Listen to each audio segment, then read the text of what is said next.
If you've ever wondered why it's taken you so long to figure out what's happening now in American politics, don't blame yourself. It's not your fault. It's hard for most Americans to comprehend the total dishonesty of American liberalism. Virtually nothing the liberal says is true. And the lies are not ordinary lies. The lies are so brazen, so aggressive and unending that it's difficult for a normal person to understand what's happening.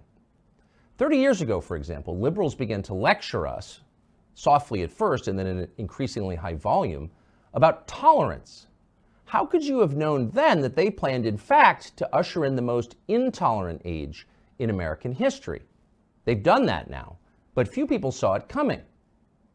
We shouldn't make the same mistake again. Liberals are now telling us they plan to protect American democracy, and that's the clearest possible sign that they intend to end it.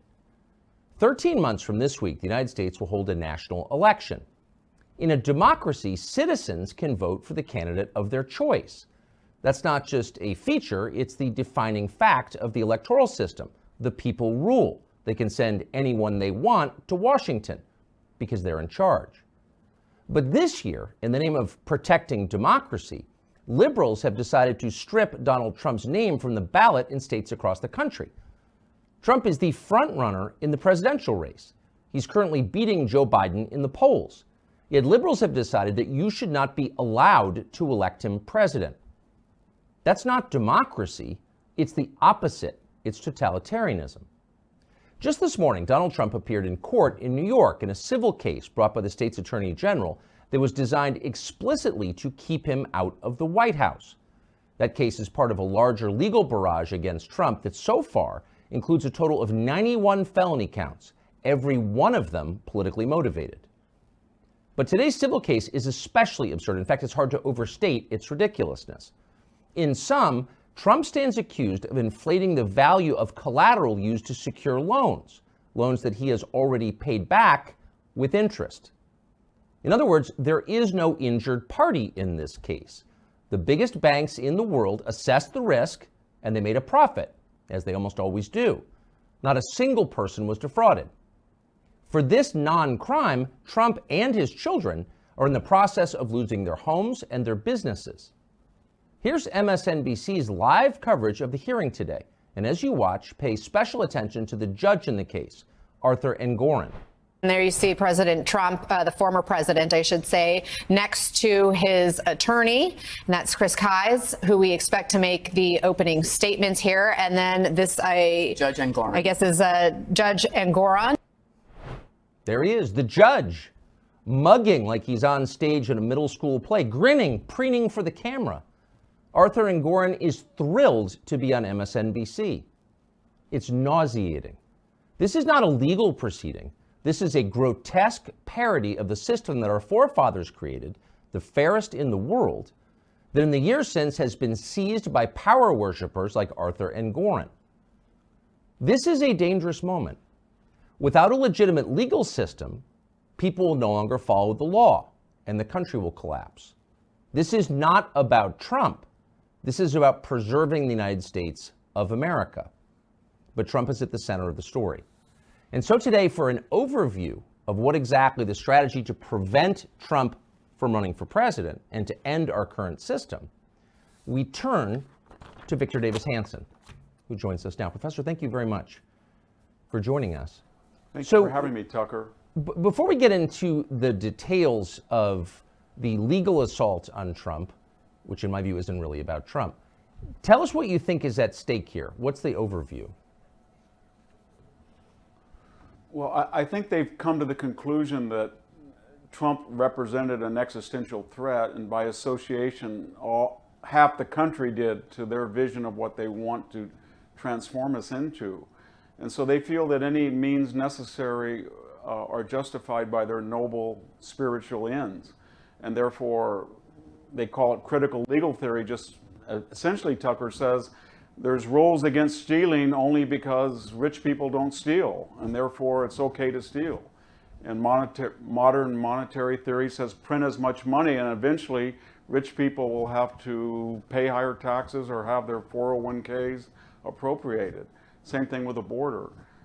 Short term, everybody's mad at the border, but in dark rooms, they're saying to each other, in 10 years, everybody's going to appreciate what we did. We brought in 10 to 15 million new constituents. So, and I guess to put it all together, they feel that they're at a stage now where their agenda does not appeal to 51% of the people, and they either have to bring in new constituencies or change the system, the entire system of which we are acculturated to retain power, and that's what they're willing to do. And there's no such thing anymore as theft or lies or any of these things, because they're just constructs, and they're just anything that's useful to gain power is considered legitimate, and anything that's not useful is illegitimate, and that's how they define morality. And I think we're very naive, Tucker. We don't realize that we're in the middle of a revolution.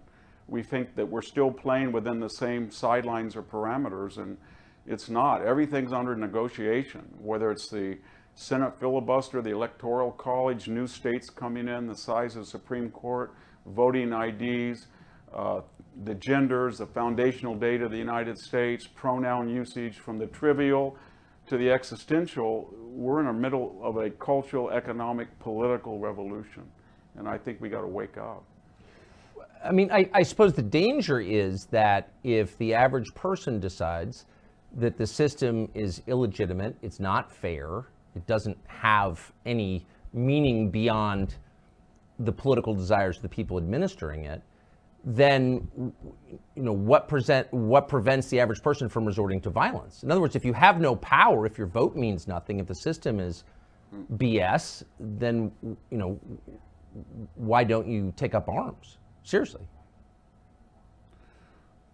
Well, two things I think have precluded that so far. One is, I call it the monastery of the mind. A lot of people just say, you know what, I'm checking out. I don't want to watch the Oscars. I don't even know what the Tonys or Emmys are. I don't watch the NBA. I have nothing to do with Hollywood movies. I've just created my own reality. And the other is, under our federalist system, we're having millions of people. This is the greatest exodus diaspora we've ever seen in our history, where people are fleeing these blue states and blue cities to red states, and they feel that I'm going to recreate America as I once understood it without having anything to do. And so far, that's kept us sort of viable, but for them, that's not enough. It's never enough to have 2 million illegal entrants or 3 million. They got to have 8 or 9 or 10. It's not enough that Joe Biden is corrupt. It's not enough that he's non compos mentis. It's not enough that his agenda doesn't make sense. You've got to accept more and more of him. And I think they keep pushing the envelope, and these safety valves that I just mentioned, I don't know if they're going to be enough already. But right now, I think there's one last effort on the part of conservatives. They're going to say, you know what, we're going to speak up as we've never spoken up before. We're going to go after Target. We're going to go after Disney. We're going to say that we're going to go after the 3-gender movement, and we're going to try to win this election. We're going to try to win the House. We're going to try to win the representative. We just have to unite behind, and we'll see if that works. I'm really afraid. Everybody says democracy's in danger, but I think if they feel that they have the majority of the people, and I think the majority of the people are against this progressive Jacobin agenda, and they still can't find power, then we're going to be in new territory. We're in new territory now. And so there are legitimate efforts to rectify and stop this madness, and let's see what happens in 2024. But I don't think it works anymore just to migrate to a red state or to drop out of the popular culture. You've got to get control of the political apparatus of the country through elections. And your worry is legitimate. If you can't do it through fair elections, then what do you do? So I think this election, I know everybody says that each election is paramount, but this one is very important because we're in the middle of a revolution, and it's our only avenue to a counter-revolution to return to normality. What would you say to the people who stopped paying their cable bill and moved to Florida and feel like everything's fine because their neighborhood is fine? Why is that a bad strategy, dropping out and moving? Because they can find you. And by that I mean Florida or Tennessee or living in Texas is a great advantage than living in California or Michigan or Oregon or Washington or Maryland. But eventually the federal government is not satisfied to leave you alone. And so when you go on your Google search, it will be calibrated by an algorithm to make sure that you have results that don't represent reality. And we're in a federal system where we have $33 trillion in debt, and there's only three ways to get out of it. You either have to inflate all of our currency, which we're trying to do, I suppose, or we're going to have to appropriate capital, which they've talked about, giving credit to Social Security years by taking 401k money, or you're going to have to renounce the debt, and that's going to affect all of us. And I don't need to mention that a lot of this crime is going across state lines, and you can be in red state Texas, and the federal government can say you can't protect the Texas border, or maybe it can redefine the American border as the border with Oklahoma and tell it Texas, you're not sending your illegals northward, but you're not going to be able to stop them coming into your state because we've targeted you for radical demographic change.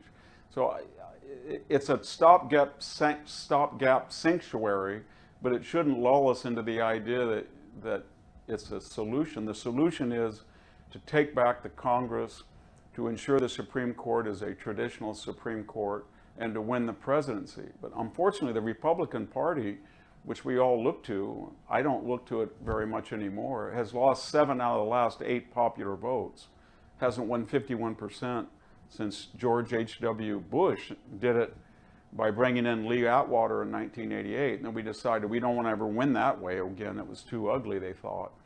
So I guess the idea on the national level is to win, to lose nobly and never to win ugly. But we've got to change that attitude because we're dealing with people that are not democratic liberals in the way that we used to define them as Bill Clinton or Harry Truman or JFK. This is a new generation of, as I said, Jacobins, and they believe that any means necessary are justified morally to achieve their morally superior aims. What happens if Democrats win the presidency in 2024? If they win the presidency, that means they'll keep the Senate and they'll probably take back the House. And then I would expect that we would see another 10 or 15 million illegal immigrants come across the border, and there would be efforts to confine those immigrants from going to northern cities. They would stop them somehow. I would assume that we would probably have advisors in Ukraine, and that would be charitable. I think people really do want to intervene in Ukraine with U.S. manpower. I would assume that what we see in the big cities crime-wise would extend, but it would also extend in the civil sphere as we see with Donald Trump. That lawsuit that you mentioned is very important, Tucker, because it shows you that critical legal theory is not happy just to let people ransack, smash and grab, carjacking without consequences. They really do want to go after private capital in the civil sector, and they will start filing lawsuits as you wouldn't believe. And I think we'd also would expect that the FBI, the CIA, the DOJ would have a referendum. I guess they would think the election was a referendum on them and they're free to do what they have been doing, but at an accelerated rate. So I think it would be a disaster. And I think racial relations would get a lot worse as well.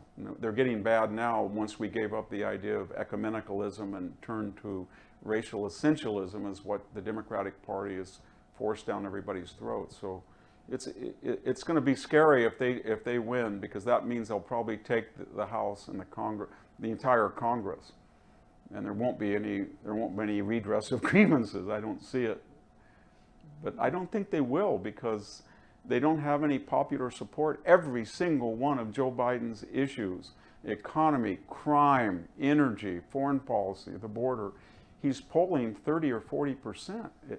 And the only way they're retaining power is through the legal system and the administrative state and our institutions, media, entertainment, sports, education, K through 12, universities.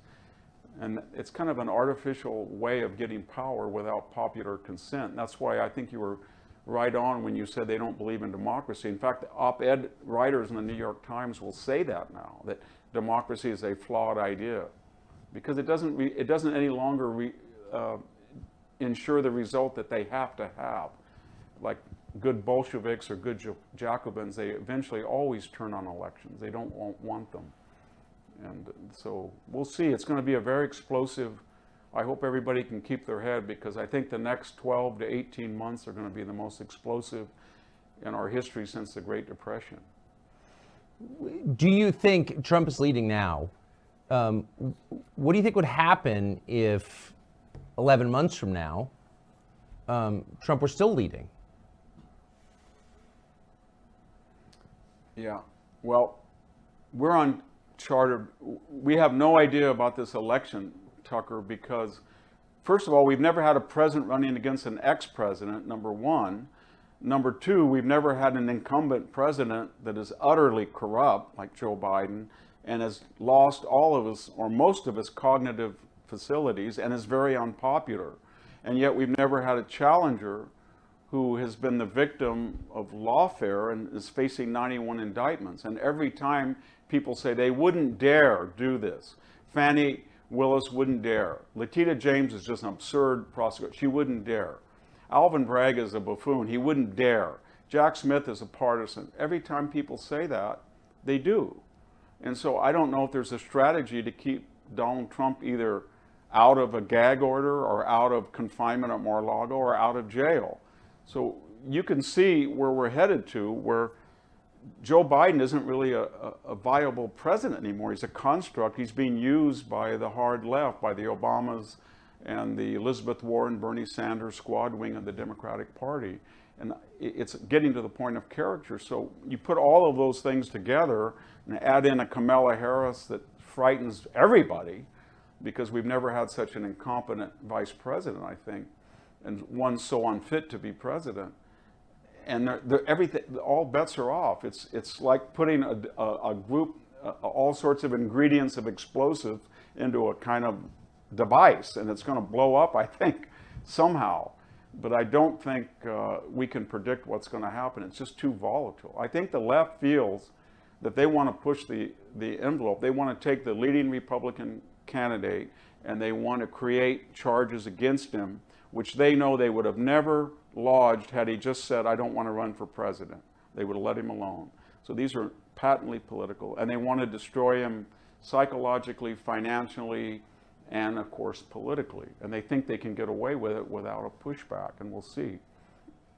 And so I think the other candidates are going to be, I don't know what their line should be, Tucker, but I think it should be, if you want to vote for me, I am going to be viable, and I'm going to make sure that they never do to Donald Trump what they're doing now, and I'm in a better position to help Trump than he is. That's the only, I think, legitimate argument to make, that this involves everybody. And if you're going to run for president and you feel that you embrace the MAGA agenda, you should say that I will not be in jail. I won't be exposed to the same degree.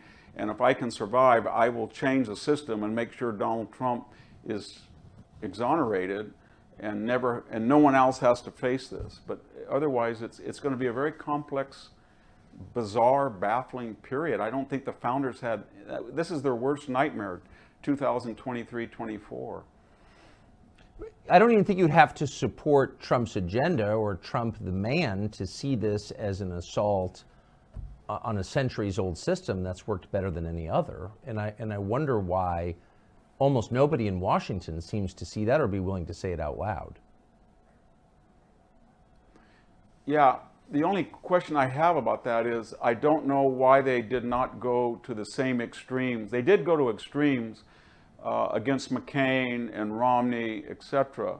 But there was something about Trump, his personality, that was an affront to the bicoastal standard of, I don't know, what they thought was acceptable or desirable, or it was his agenda. When they looked at the particular MAGA agenda and they said, my God, we have sizable investments in China and they are our partner. They're not an existential threat. This is really scary. Or we have this idea of global global ecumenicalism, we can't have a border anymore, and this guy wants to bring back a border.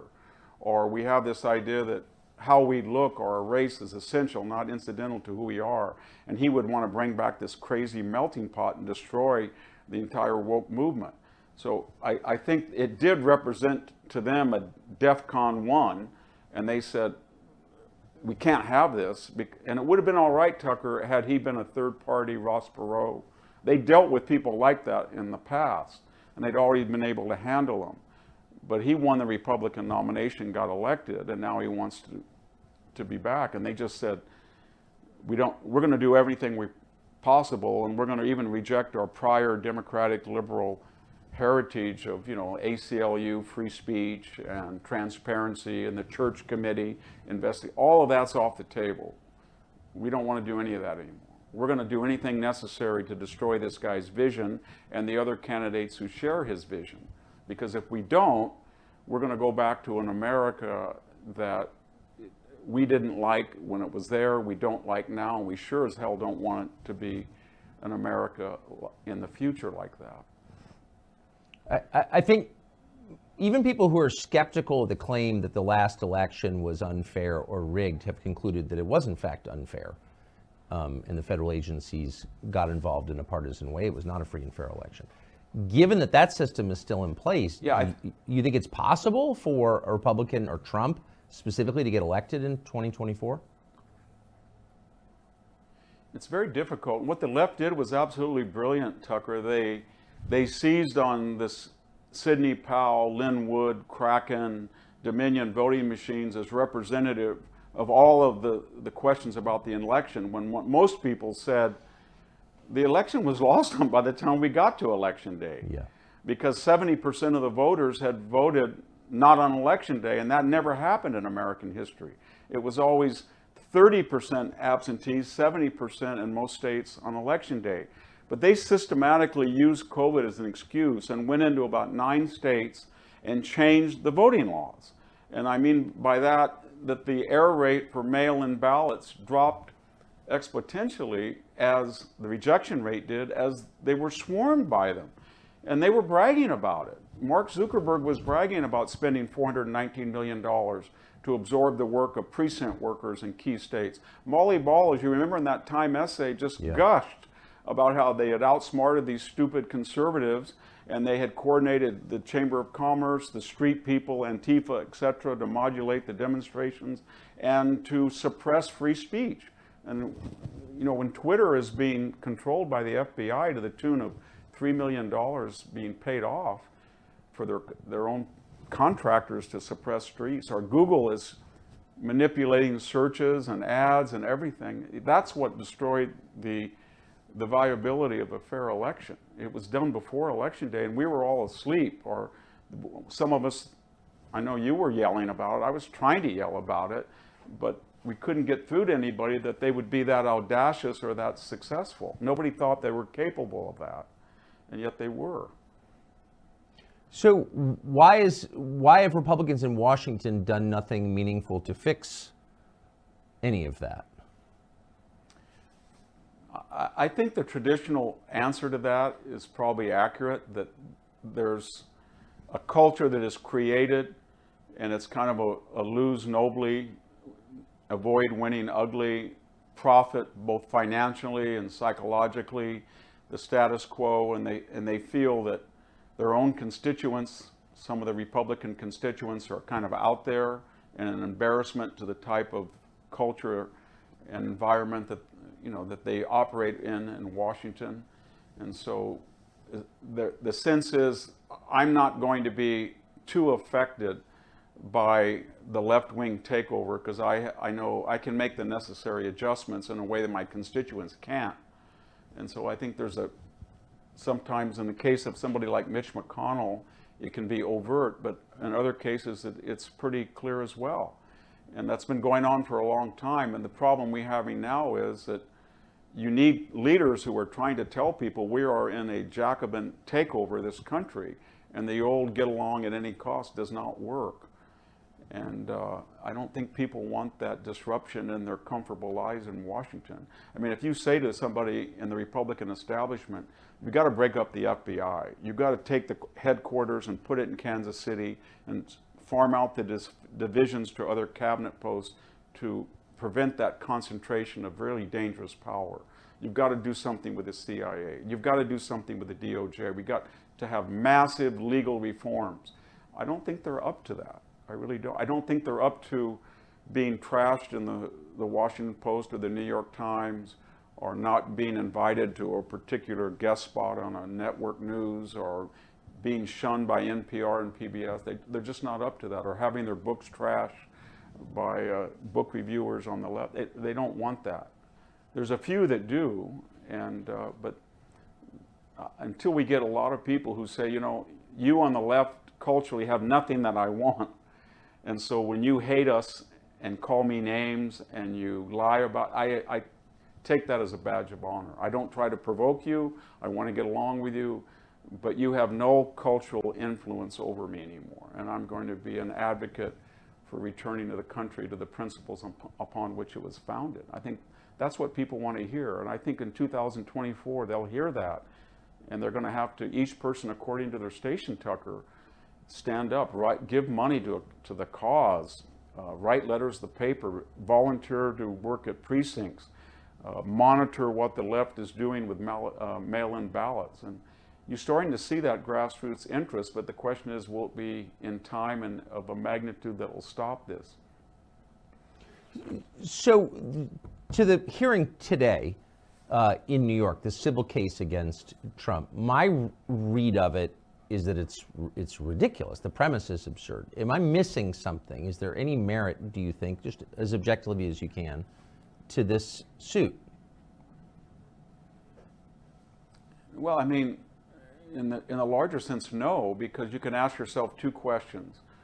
Would Letitia James and the people who were doing this, would they have done it if Donald Trump on January 7th said, conditions have changed, I'm now not going to run for office? I think the answer is no. And then the second thing, are some of the giants of New York finance and real estate, do they operate in a way that is completely different than Donald Trump? They never overvalue an asset, and I think the answer is no. And then the third question might be, now that you've picked on Donald Trump, are you going to systematically look at the bank applications and loan applications of, say, 50 or 60 of the largest developers in New York, especially on the left-wing side? I don't think so. Yeah. So, and especially you made a good point that the bank is not filing suit and saying we lost all of its money.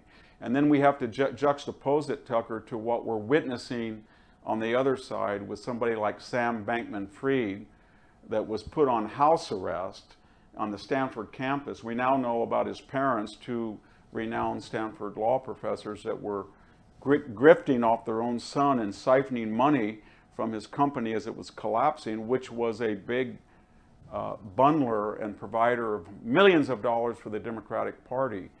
And nobody in the Democratic Party seems to be upset about him. And then we have Hunter Biden looking right, and we're looking at us, and you want to ask Letitia James, are you really going to do anything, or do you think that Joe Biden should face consequences for again and again and again telling the American people he had no knowledge or participation in any of Hunter's business when you know that was untrue, and money was coming to his address? And so it's a very strange time, Tucker, when you have all this evidence, both to exonerate Donald Trump because of this asymmetrical treatment and the fact that there was no damage, but also when you're looking at Hunter Biden or Menendez and all these people, and you think, how can they, with a straight face, tell us that there's not a shred of evidence that Hunter and Joe were acting in an illegal fashion? And the President of the United States, as we talk, you and I are talking right now, the President of the United States is pretty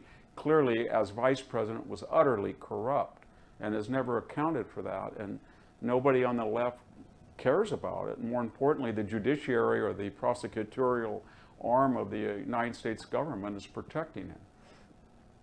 Let me ask you one last question. So I want to put up a clip of As you noted, there's a lot going on, and no matter what side you're on, I think any aware person sees that this is a revolution. Our most basic systems are changing for good or bad. And yet the news coverage, I mean, not only is it partisan, it's also incredibly shallow. Here's MSNBC's coverage of the civil trial in New York, the case against Donald Trump. Just one clip of it. As of this order, several of the crown jewels in Trump's real estate empire, the properties upon which he built his brand, those properties are now in limbo. The precise impact of today's ruling has yet to be seen, but Trump could lose control of properties including Trump Park Avenue, which is his luxury skyscraper in Manhattan's Lenox Hill neighborhood. He could lose control of 40 Wall Street, the historic tower Trump owns in the financial district. He could lose control of his Seven Springs Golf Club in Bedford, New York. Even his apartment in Trump Tower, the Gilded Bunker, in which he has sought refuge in his home city. Trump could lose control of that. Maybe even the golden toilet, too. So here they're going after this guy on the basis of a non-crime. They're not even alleging that there was a crime or that anyone was hurt. And they're taking his home and his businesses, and MSNBC's coverage is that?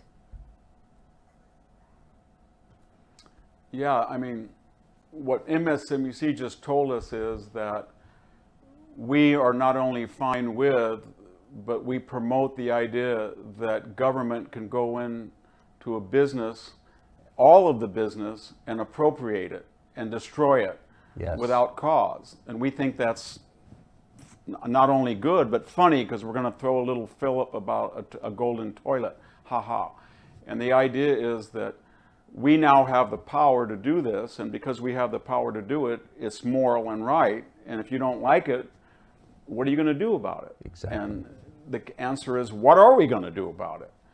And the only thing that I can think of is we're going to have to humiliate and defeat these people at the polls. I don't think it's going to work, Tucker, to win the Electoral College and one branch of Congress. You're going to have a 55% presidential win, both supermajority in the Congress, to get anything done. We've come so far. And you're going to have to defeat them and humiliate them the way that we did it once with Reagan, and it lasted for about 8 years. But this leftist revolutionary spirit is like rust after a rain, or it's mushrooms in your lawn. It's always there, and you can't allow it to grow and to expand and accelerate as we have. We've been complacent and culpable for allowing it to do so in the universities and all of our institutions. And I think now everybody, according to their station, is going to have to say, you know what? There are two pronouns. I don't care if you get angry. This was the date of this country is 1776. Got it? That's what it is. And there is a border, and we're going to enforce it. And just say no to all of these things, and then welcome the opprobrium and the attacks that accrue accordingly, and wear that as a badge of honor. Because what's the alternative? There is no alternative unless you want to see the United States dissipate before your very eyes. Yes. Yeah. And living in Naples with no TV will not save you. That is exactly right. The incomparable Victor Davis Hansen, thank you. No. Bless you for that. Thank you very much. Thank you.